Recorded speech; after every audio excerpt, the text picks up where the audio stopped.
So Jacques, to what extent is surviving in a market such as this down to luck, and to what extent is it judgment? No, I think you should be prepared to survive to any cycle in a cyclical market. And therefore, when you make your bet in terms of investment and how stretched you are from your debt situation, for example, or for the number of vessels that you have ordered, you have to figure out if things go wrong, how you can survive this. So I think that today we are fortunate at Bourbon that we are experiencing this difficult time in an environment where our order book is reduced to almost no vessels and our debt has been lowered very much. But I think that any owner in the industry would probably look at it the way we look at it, which is in the down cycle, we should be able to survive no matter when this happens. And therefore, I think many of us will be still there in the coming years.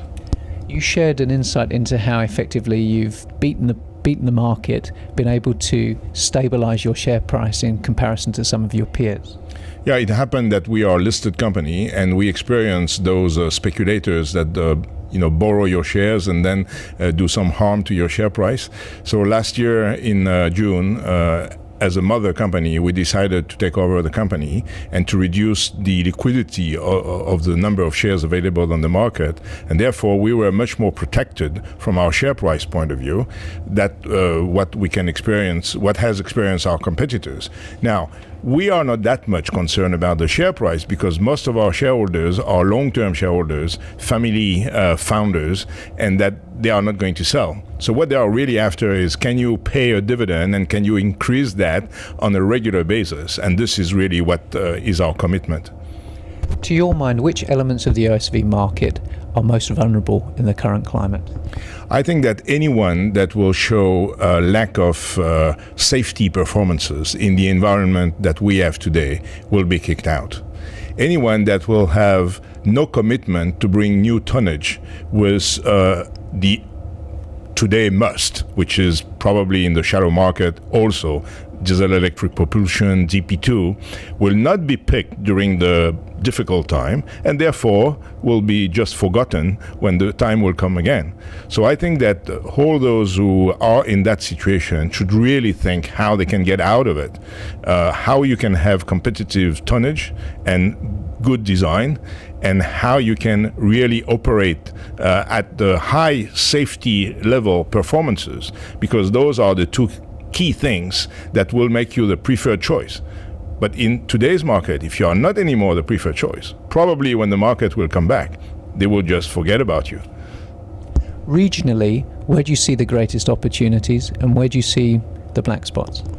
I think that today the growing areas are probably West Africa, East Asia, and the renewal of the fleet in the Middle East.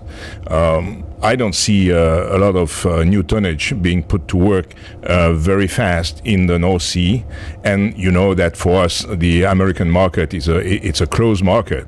Well, nearby, like Mexico or Trinidad or even Brazil, you still have good opportunities. So I would say that from our point of view, West Africa and Middle East for substitution of different kind of vessels, but just to replace the existing fleet, and East Asia, including in the Far East and Central East Asia, the deep sea market, those are probably the hot spot. What sort of conversations are you having with your supply chain today? Well, we are receiving the requirement of the customers to lower their cost.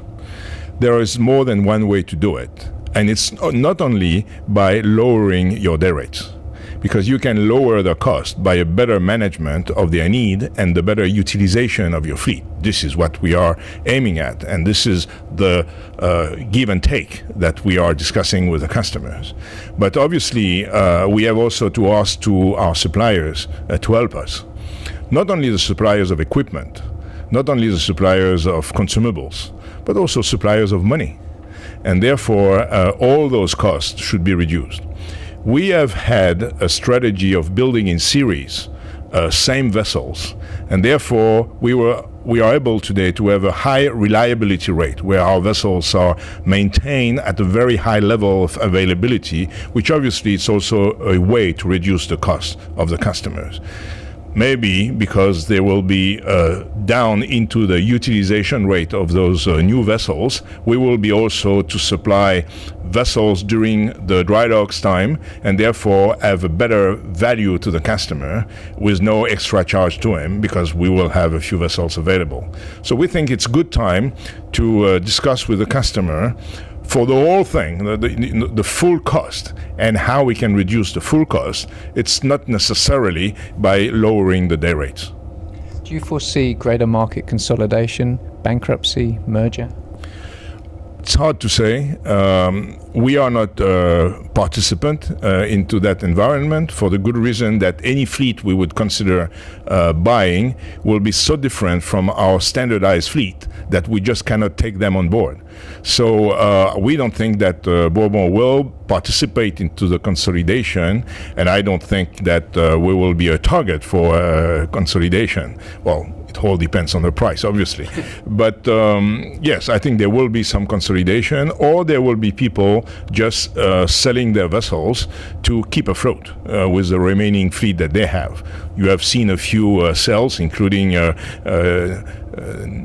Norwegian people in Brazil recently. There will be more of that. Where will the oil price be 12 months from today?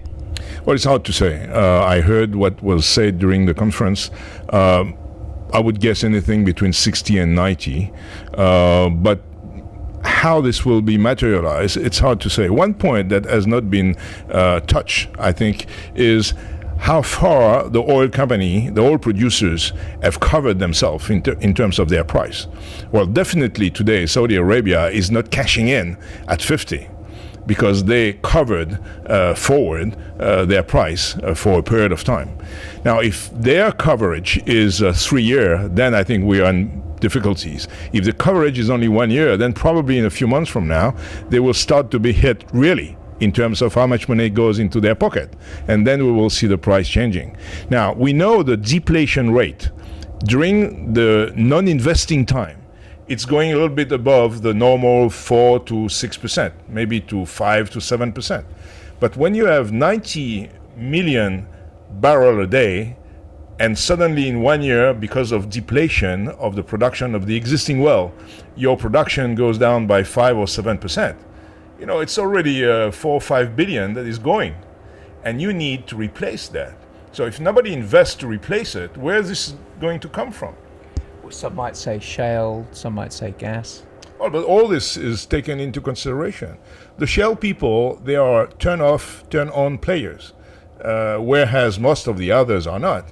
So they are the new guys that will set up the price. It's not Saudi Arabia anymore. I think Saudi Arabia set the price for political reason because their cost is so low. But tomorrow, the swinging player will be the US. Because if they are happy with the price, well, they can produce 1 million barrels very quickly. I've heard it said that the Saudis can maintain current levels of production for 8 years. Yes, of course. But can they maintain the budget of the kingdom with $50 for 8 years? Well, maybe, but it will be for what reason? What would be the purpose? I think the Saudis clearly made a statement that they want to keep their market share. They don't want to grow their market share, but they don't want to lose market share. So provided they are in an equilibrium situation where they keep their market share, they will let the price go up. Finally, Jacques, how have you found this year's Offshore Support Journal conference? Well, to be frank, it's my first time. So I found a much bigger event than I expected. With a very diverse number of people coming from different horizons, very open, and with panels that are very well managed.